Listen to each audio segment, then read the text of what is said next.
Estamos estudando 1 João capítulo 4, de 1 a 21. Hoje vamos ler os versos de 13 a 21.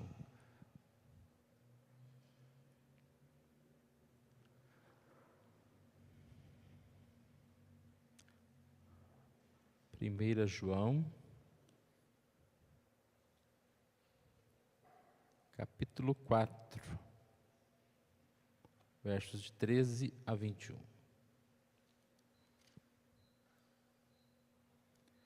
Nisto conhecemos que permanecemos nele e ele em nós, em que nos deu o seu Espírito. E nós temos visto e testemunhamos que o Pai enviou o seu Filho como Salvador do mundo. Aquele que confessar que Jesus é o Filho de Deus, Deus permanece nele e ele em Deus. E nós conhecemos e cremos no amor que Deus tem por nós. Deus é amor, e aquele que permanece no amor, permanece em Deus e Deus nele. Nisto é em nós aperfeiçoado o amor, para que no dia do juízo mantenhamos confiança, pois segundo ele é, também nós somos neste mundo. No amor não existe medo. Antes, o perfeito amor lança fora o medo. Ora, o medo produz tormento. Logo, aquele que teme não é aperfeiçoado no amor. Nós amamos, porque ele nos amou primeiro. Se alguém disser amo a Deus e odiar a seu irmão, é mentiroso, pois aquele que ama a seu irmão, que não ama seu irmão a quem vê, não pode amar a Deus a quem não vê. Ora, temos da parte dele este mandamento, que aquele que ama a Deus, ame também a seu irmão. Como podemos conhecer um verdadeiro cristão? Um verdadeiro cristão é conhecido por aquilo que ele crê. Essa foi a nossa primeira mensagem. João diz: não deis créditos a qualquer espírito, ou seja, a qualquer ensinamento.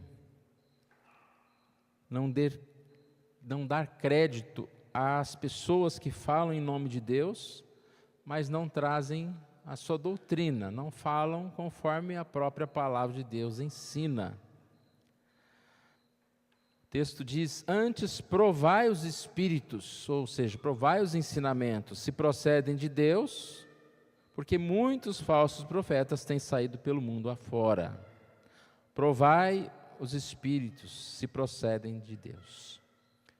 É bem atual a mensagem que era para aquele povo, para nós hoje também. Nós somos chamados a não aceitar qualquer coisa, qualquer ensino, a qualquer palavra. Infelizmente, existem muitos falsos profetas, muitos mentirosos. E nós somos chamados a não ir acreditando. E uma vez que nós falamos nessa mensagem, nós falamos que o não deis créditos a qualquer espírito, essa palavra, esse alerta de João, indica que os seus leitores eram propensos a aceitar, sem crítica, todo o ensino que parecesse dado por inspiração, que parecesse a Bíblia. Nós temos que tomar muito cuidado com a forma que nós recebemos qualquer instrução, qualquer palavra. Infelizmente, existem muitos falsos ensinamentos. E nós temos que ficar mais espertos, né? A gente ouve muito falar em golpes, né? Semana passada parece que passou um tal de um golpe nos caixas eletrônicos, principalmente com idosos, né? Porque ninguém mais quase vai no banco. E as pessoas, aquelas pessoas, é um golpe um pouco antigo, mas eles vão aperfeiçoando, né? A pessoa está lá no caixa, tentando fazer alguma operação, e a pessoa vem se oferecer ajuda. e vem na maior calma, né? A senhora quer uma ajuda. E estão em duas pessoas. No momento aqui ele fala, vamos mudar de caixa porque não está funcionando esse. E aí nessa hora ele já deixou aberto ali para o outro chegar e tirar dinheiro, fazer transferência ou algumas coisas assim. Quando se fala de igreja, a gente vê muito acontecendo também essa ideia, né, das pessoas escutarem as coisas, ouvirem falsos ensinamentos e aparentemente não estão percebendo, só que estão caindo no pior golpe, que é deixar de ouvir a doutrina, a palavra do Senhor. A segunda mensagem, para que a gente possa identificar um verdadeiro cristão, além da questão doutrinária, é que nós identificamos pelo amor. Chamamos aí de prova social o amor. E é um texto muito enfático, né? Que ele fala que aquele que não ama não conhece a Deus, pois Deus é amor. É um alerta muito grande. Nós temos muitas dificuldades nessa área. E às vezes somos conformados, né? Não, eu sou assim mesmo.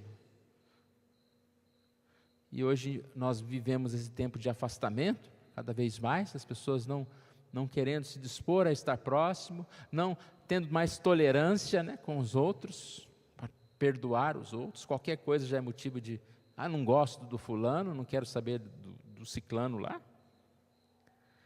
E o texto diz que o amor procede de Deus. Se você ama a Deus, se você conhece a Deus, você vai automaticamente refletir esse amor. O texto, como eu disse, além de enfático, ele é profundo, ele chama a nossa responsabilidade, né? Dizendo no verso 11, se de tal maneira Deus nos amou, devemos também amar uns aos outros. Está nos recobrando a memória que Deus amou, um amor sacrificial. Então, o amor ao nosso irmão não é simplesmente uma paciencinha qualquer, mas é um amor que vai além. É um amor sacrificial.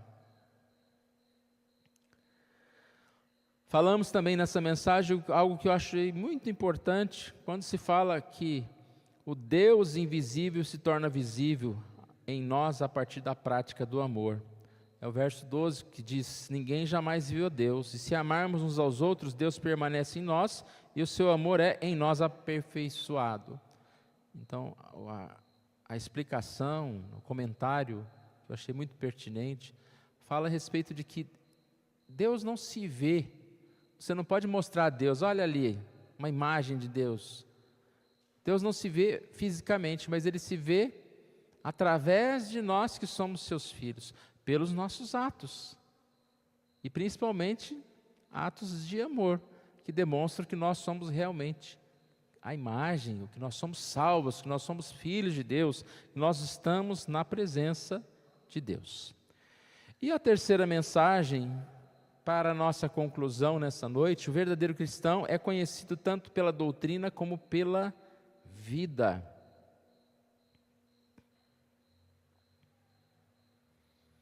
Terceira prova, moral, ou seja, a obediência.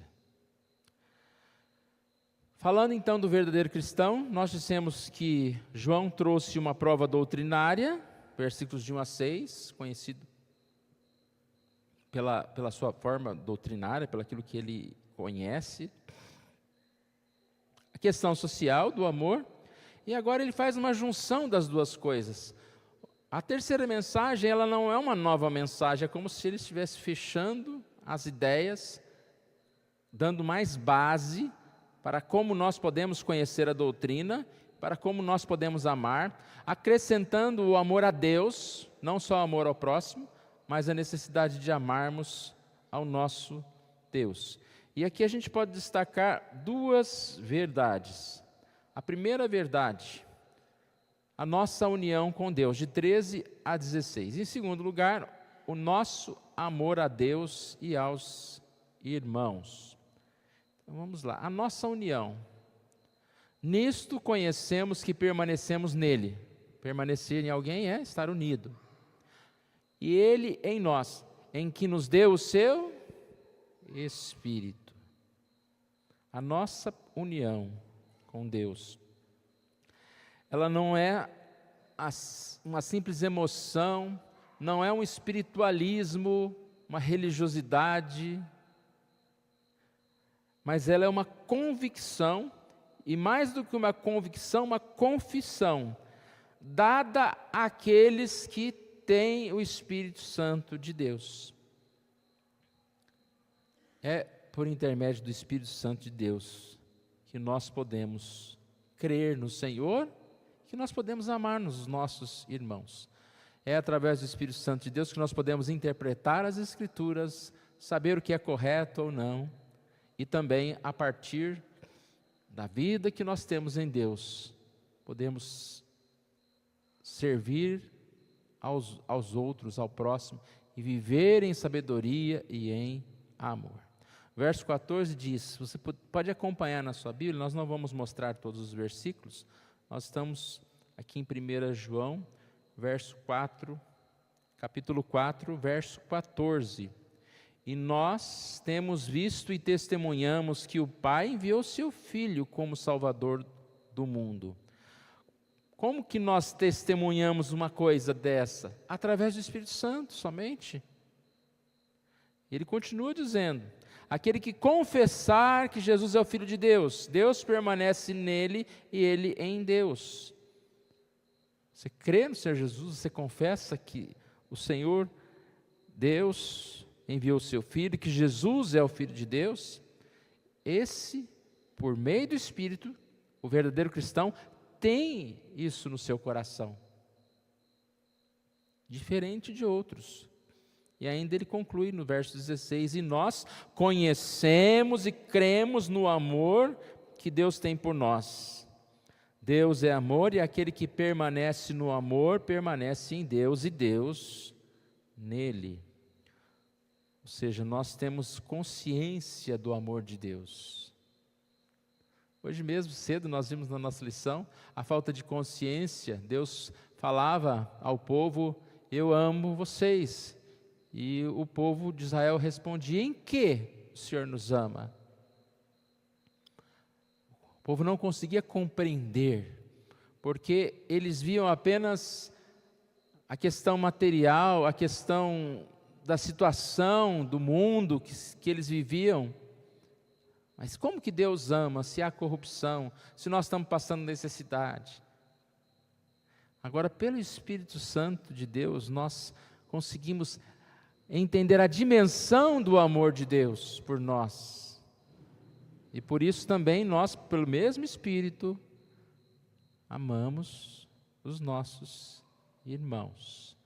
Então são as duas provas, né? João une aqui a prova doutrinária e social. Nós podemos, através do conhecimento de Deus, pelo Espírito Santo, ter uma base doutrinária e também ter uma procedência, uma vida de amor. A fonte de amor é o próprio Deus, mais ninguém. Nós vemos aqui, nós conhecemos e cremos, verso 16, o amor de Deus tem por nós. Deus é amor.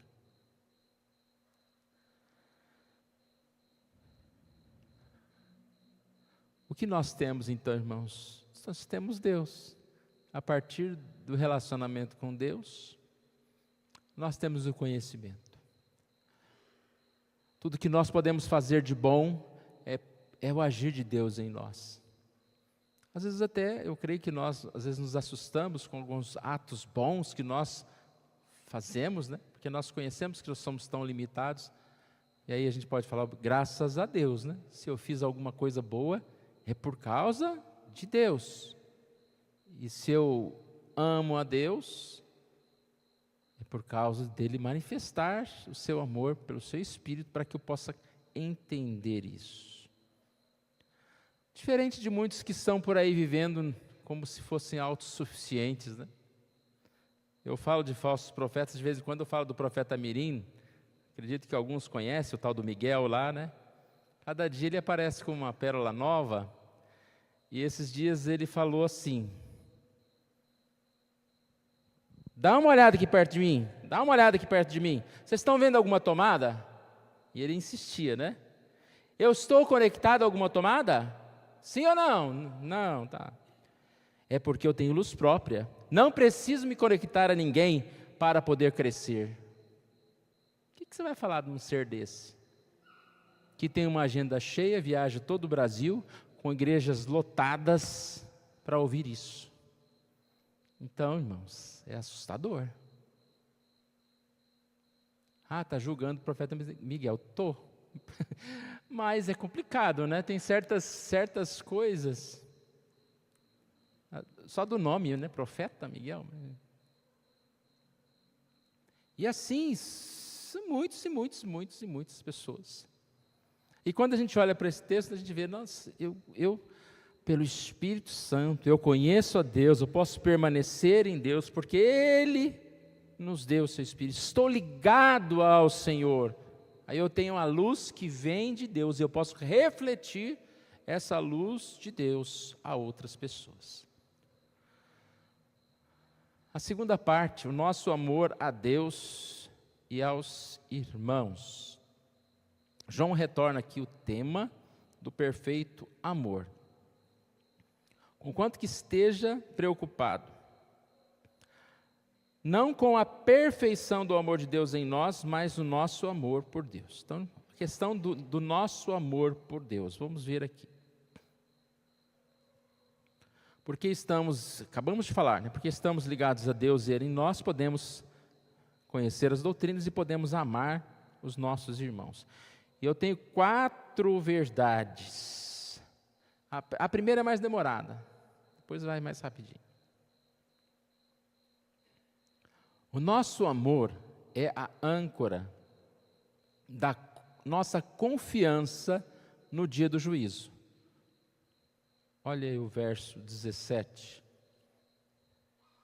Nisto é em nós aperfeiçoado o amor, para que no dia do juízo mantenhamos confiança, pois segundo Ele é, também nós somos neste mundo. Ele continua dizendo aqui, no amor não existe medo. Antes, o perfeito amor lança fora o medo. Ora, o medo produz tormento. Logo, aquele que teme não é aperfeiçoado no amor. Essa união com Deus, ela aperfeiçoa em nós o amor a Deus. E esse amor nos dá confiança no dia do juízo. É bem simples entender isso. Se você ama alguém, se você vive um bom relacionamento com alguém, seja um amigo, seja no casamento, você confia nessa pessoa. Você não fica prevenido, armado. Você se entrega a essa pessoa. Você não tem medo da pessoa. Se você tem medo do seu marido, está complicado, né? Você tem medo da sua esposa. Você fica feliz, você se sente protegido e não com medo. Então o que ele está falando aqui é que se nós temos esse verdadeiro amor, se nós somos esse verdadeiro cristão, nós não temos medo de Deus, mas nós amamos ao Senhor e nós vivemos esse bom relacionamento. Fé e dúvida não caminham junto. Amor e medo não caminham junto. Separei aqui alguns textos para a gente ilustrar isso. Romanos 8.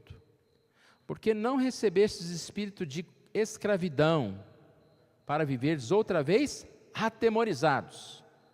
Então esse relacionamento com Deus nosso não é um relacionamento de um escravo que apanha, que é maltratado, que é julgado o tempo todo. Mas recebestes espírito de adoção, um relacionamento de filho, baseado no qual clamamos, Abba, Pai. O próprio Espírito, ao Espírito Santo novamente, testifica com o nosso Espírito que somos filhos de Deus. Se somos filhos também, herdeiros de Deus e co-herdeiros com Cristo. Se com Ele sofremos, também com Ele seremos glorificados. Então, por causa do amor, nós não temos medo. Temos medo do Senhor. Não temos medo, porque a relação é regida pelo amor. Normalmente se tem medo de algo que foi feito no passado, ou de que se está se fazendo no presente. Você tem medo do que vai acontecer no futuro. Nenhum desses nós precisamos ter. Passado, ficou passado. Estamos livres do nosso passado. O presente, nós devemos viver na presença de Deus. E o futuro também, nós cremos nesse Deus, um Deus que nos dará esse futuro glorioso. Como filho, nós somos herdeiros. Nós não somos filhos que aguardam um julgamento, no sentido de um juízo, de uma escravidão ou de um inferno. Não, nós somos filhos, aguardamos a herança. A morte para nós é um momento glorioso de herança. Por que ter medo de um momento que nós vamos encontrar com o Senhor em herança, em amor? O que crê em Jesus, porém, não precisa ter medo do passado, o presente e o futuro, pois experimentamos o amor de Deus, e este amor está sendo aperfeiçoado em sua vida a cada dia. Mais uma passagem aqui. O cristão não precisa ter medo do julgamento futuro, pois Cristo já foi julgado por ele na cruz. João 5, 24 e 25. Em verdade vos digo, quem ouve a minha palavra e crê naquele que me enviou, tem a vida eterna. Não entre em juízo, ou seja, medo de juízo, mas você não será julgado, você não entra em juízo. Quem ouve, crê, não entra em juízo. Passou da morte para a vida. A conversão já é essa nova vida, a restauração que nós temos. Em verdade vos digo, que vem a hora e já chegou, em que os mortos ouvirão a voz do Filho de Deus, e os que a ouvirem viverão. A ideia de viverão aqui é de vida eterna, de transformação, de ressurreição, de paz com Deus. Então ninguém precisa ter medo. O verdadeiro amor lança fora o medo. Agora, se nós convivemos com alguém que nós não temos o verdadeiro amor, que nós estamos traindo essa pessoa, que nós estamos mentindo, que nós estamos fazendo tantas coisas, aí você começa a ficar com medo. Medo dessa pessoa descobrir, e para Deus não tem esse negócio de esconder, né? A gente teria medo de sofrer alguma retaliação pelo mal que nós fizemos para essa pessoa. Mas a nossa amizade com Deus é de pai e filho. Então não precisamos temer. Gostei dessa pequena frase aqui. Para o cristão, o julgamento não é futuro, mas sim passado. Ou seja, já fomos julgados, já fomos absolvidos. Kistemaker diz que a razão pela qual o amor e o medo são mutuamente excludentes é porque o medo está relacionado ao castigo. No amor perfeito e maduro não existe a ideia de castigo. O medo do castigo vindouro já é uma punição. O crente, porém, que vive em íntima comunhão com Deus, está livre do medo do castigo. Então, medo do quê? Sempre lembro de Romanos, né? Bonito, Romanos 5. Justificados, pois, mediante a fé, temos paz com Deus. Se você ama a Deus, se você percebe a Deus, se você está ligado a Deus, você tem paz. Não tem medo.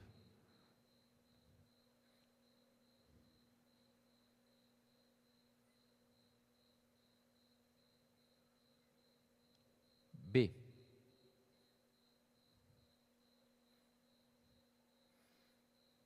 BCD. São mais curtos. Mas hoje pode demorar, né?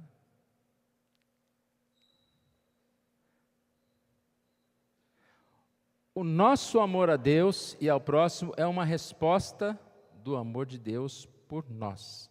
Nós amamos porque Ele nos amou primeiro. não somos fonte de amor, mas nós somos instrumentos de amor. O amor não brota naturalmente em nós, mas ele passa por meio de nós. Somos um canal de Deus. Essa palavra é muito bonita, né? A ideia de canal. Nós não somos uma fonte, mas nós somos um canal. E às vezes o canal, se estiver sujo, entupido, não passa nada ali. Então, esse canal de Deus, quanto mais nós somos ligados a Deus, mais nós podemos refletir esse amor. Então, irmãos, às vezes a gente se sente mal por algum ato que a gente não comete, que deveríamos cometer de mais amor.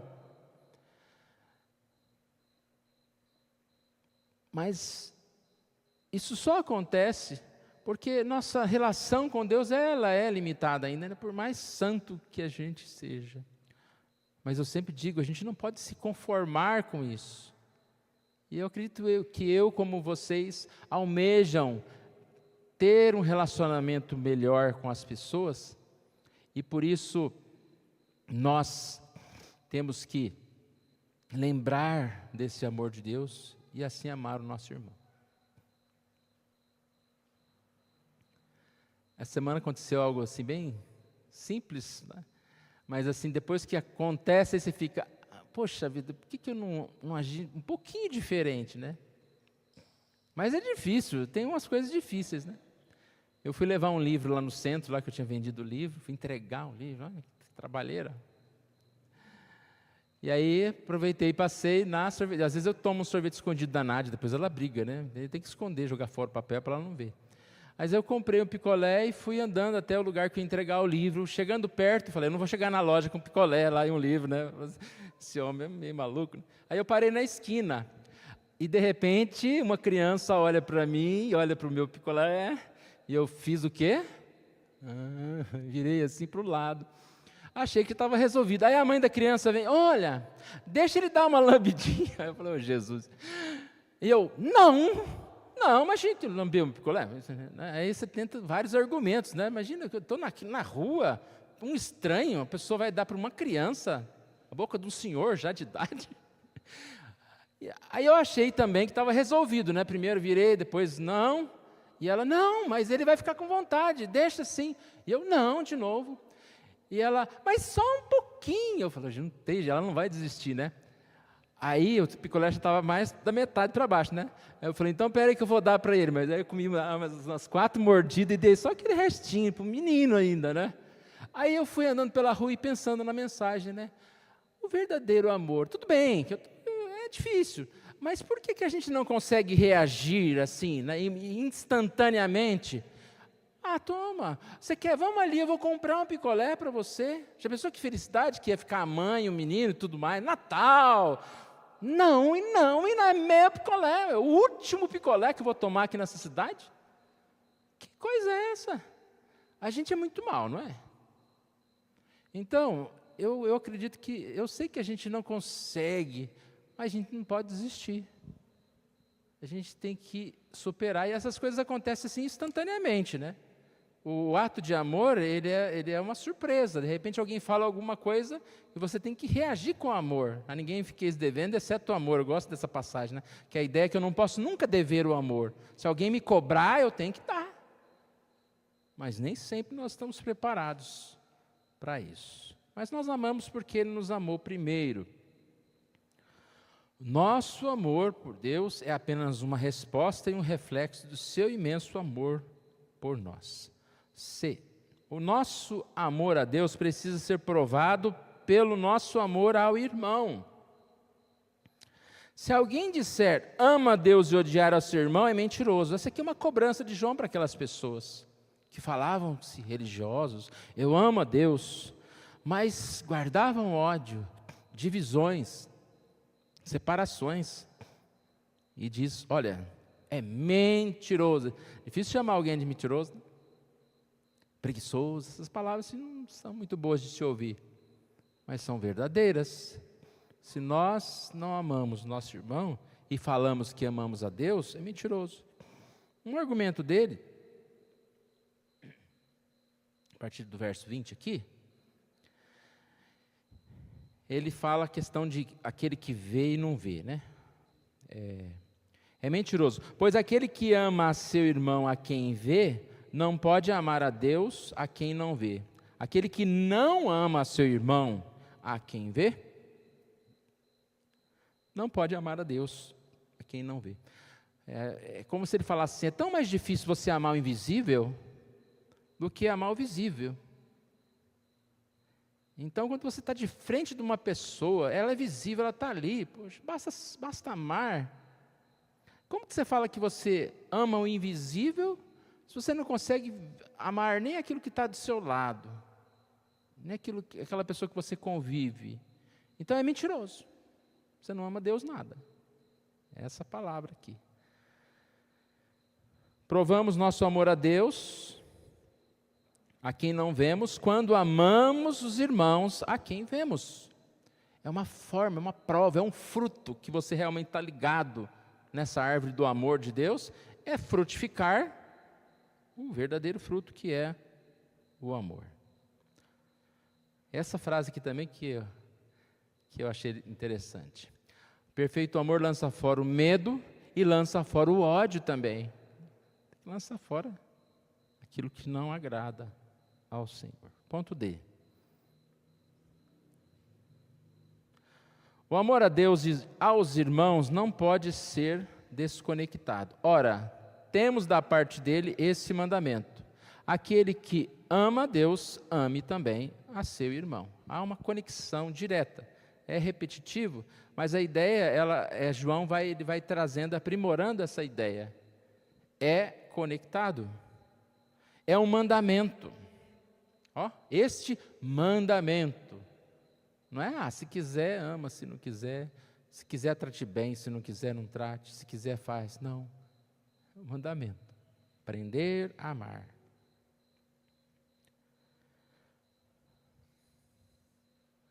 É impossível deixar de amar o irmão e ainda assim continuar amando a Deus. Nosso amor a Deus deve ser provado pelo nosso amor aos irmãos. Então, irmãos, se eu fosse trazer essa mensagem em uma única frase, a frase seria essa: quem é o verdadeiro cristão? O verdadeiro cristão é reconhecido pela doutrina e pela vida prática. Um verdadeiro cristão é conhecido pelas Escrituras, por conhecer as Escrituras, por não distorcer as Escrituras, por conhecer a verdade, pregar a verdade, ensinar a verdade. Mas não só isso, porque você pode ser o maior teólogo, conhecedor das Escrituras e não ter uma vida prática. Então, o verdadeiro cristão é conhecido pelo aquilo que ele conhece e por aquilo que ele vive. E a ênfase maior aqui foi dada na prática do amor. Então, eu aprendi, conheci, e é bem interessante essa ideia, porque quando eu conheço a Deus, eu conheço o quê? O seu amor por mim. E nada mais então do que ter esse conhecimento é eu amar o meu irmão, o meu próximo. Mais 5 pontos agora? É verdade. Vamos lá. Primeiro, examine a sua comunhão com Deus. Você tem experimentado a presença do Espírito Santo em sua vida? Aqui é a conclusão nossa, é uma aplicação. Vamos dizer assim, dicas do dia. Examine a sua comunhão com Deus. Você tem experimentado a presença do Espírito Santo?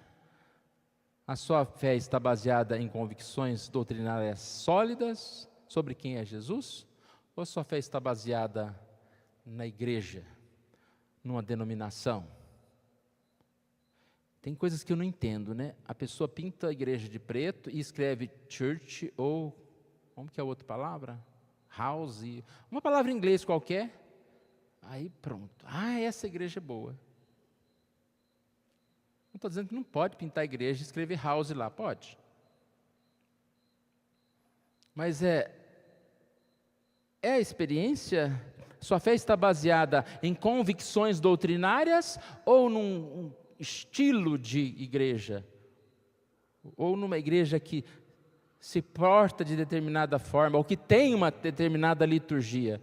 Nós podemos sim nos sentir melhor numa liturgia A ou B ou C ou D. Mas não é a liturgia que vai basear a nossa fé, é a palavra de Deus. Ponto 2, avalie seus relacionamentos. Como você trata os seus irmãos em Cristo? Há alguém que você diz amar,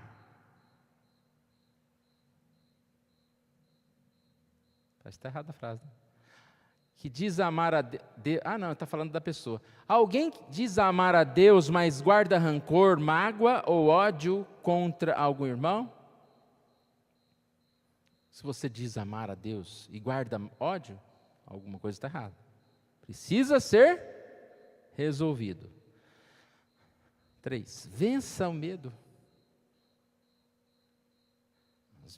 Nós temos muitos medos, nós estamos vivendo uma época de ansiedade, de preocupações, e muitas vezes esse medo está relacionado exatamente à mão de Deus, ao futuro, ao juízo. Como que nós vencemos o medo? Se você vive atormentado pelo medo do julgamento, lembre-se, Jesus já foi julgado por você. Seu passado está coberto pelo sangue de Jesus. Cultive intimidade com Deus para que o amor perfeito lance fora todo medo. Entregue-se a Jesus, confesse Jesus como seu Salvador, como seu Senhor. Receba o Senhor e o Espírito Santo vai retirar o medo que porventura exista na sua vida. Pratique o amor concretamente. Não se contente com sentimentos. Demonstre amor através de ações práticas. Sentimento nem sempre a gente vai ter, né? Às vezes você não está muito animado para certas coisas, mas por amor, devemos agir. Perdoe, ajude, sirva, compartilhe, visite, ore pelos irmãos. E por último, seja canal e não fonte. Reconheça que você não gera amor por si mesmo. Permaneça conectado a Deus, a fonte do amor, para que esse amor flua através de você aos outros. Espero, irmãos, que nós, nesses dias, possamos ter aprendido um pouquinho mais sobre essa passagem tão bonita. Todo o texto de 1 João fala sobre certeza de salvação, fala sobre ser ou não ser um verdadeiro cristão. E essa passagem ela é muito especial. Nós possamos identificar isso, não para julgar o outro, mas identificar isso para ver o quanto nós estamos no caminho, o quanto nós estamos buscando cada vez mais ser mais verdadeiros e mais cristãos, seguindo no caminho do Senhor.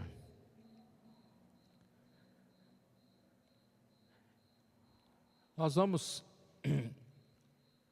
ouvir uma canção, mas antes eu quero dar os avisos antes. Nós temos as programações da semana e um outro aviso é que eu vou sair de férias essa próxima semana, até o dia 31. Aí depois só Deus sabe, né? Ano que vem, já é ano que vem. E eu queria agradecer a Deus, pela oportunidade de estar aqui tanto tempo com os irmãos. Eu fico feliz por fazer parte da história, né? Vai ser difícil contar a história da Igreja Presbiteriana de Jardim Maringá sem lembrar do meu nome de alguma forma. E com certeza, da mesma forma que eu sou inesquecível para vocês, vocês são inesquecíveis para mim. Tá? Eu não preparei nenhum discurso e acredito que não é necessário me delongar nisso. Os irmãos me conhecem. Eu tenho muita gratidão mesmo por cada um, pelas bênçãos, pela ajuda, tantos socorros, tantas pessoas que nos socorreram. E a gente está aqui, esse tempo, sendo de forma espiritual e até financeira, sustentado pela igreja, pelos irmãos. Então, eu agradeço, que Deus esteja abençoando o pastor José Júnior, que estará aqui a partir do início do ano que vem. Então, nós vamos cantar uma canção e depois vamos orar e receber a bênção.